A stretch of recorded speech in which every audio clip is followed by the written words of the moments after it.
Hey y'all, this is Shawnti Refuge, your master certified mental health coach, author of the best-selling book Quiet is Kept, and your guide for journaling your way into healing and wholeness.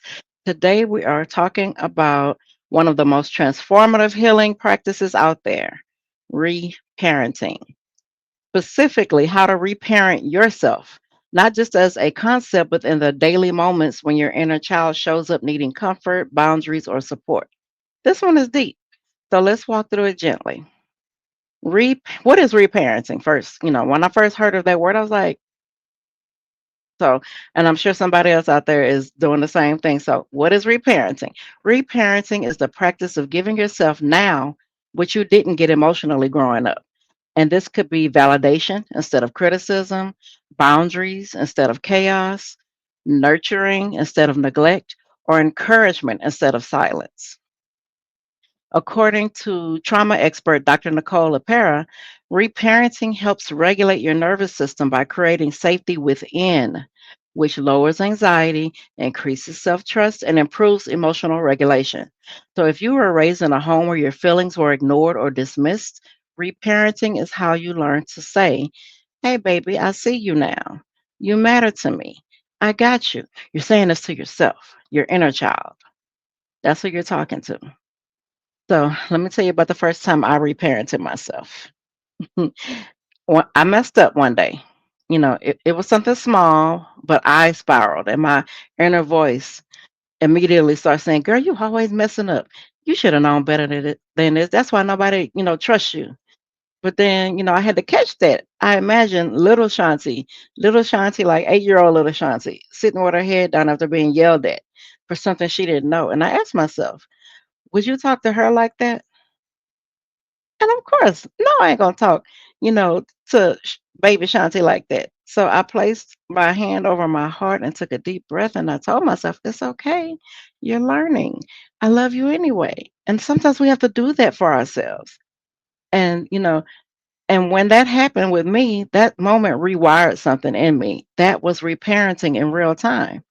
So that was me choosing compassion over punishment.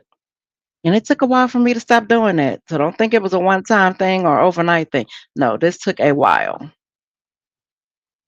So, how are you treating your inner child? When you make a mistake, do you shame yourself or do you show yourself grace? When you're tired, do you push through or offer rest? When you're sad, do you numb it or do you sit with it? Your inner child is still alive inside of you. I don't care how big and grown you think you are, you still have an inner child inside of you. They don't need perfection, they need presence. So here's your journal prompt for today. What did I need as a child that I can start giving myself now, every day, even in small ways? Right from your heart. You're not writing for grammar, you're writing for healing. So don't worry about the misspellings, the captions, the punctuation. Don't worry about that. Just answer the question. What did I need as a child that I can start giving myself now, every day, even in small ways? And if reparenting feels like a foreign language because you were raised to ignore your needs, come closer. I got support for you. I have guided journals to help you build emotional safety and reconnect with yourself. I have free resources on my website, shantirefuge.com, ebooks that are free. I have courses, self-paced courses that you could take at your own pace. I have Mothering in the Dark, our support group for those navigating family wounds. We do inner child work and generational healing. And I also offer one-on-one coaching for structured, compassionate guidance through reparenting, healing, and becoming. You can find it on my website at shantirefuge.com. So listen, let me tell you, you might not have gotten what you needed back then, but you have the power to give it to yourself now.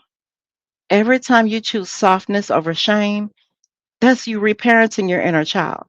And that's how healing becomes real in small, sacred moments. I'll see you tomorrow. Subscribe and comment if you're ready to show up for yourself differently. And share this with someone doing that deep work too. Later, y'all.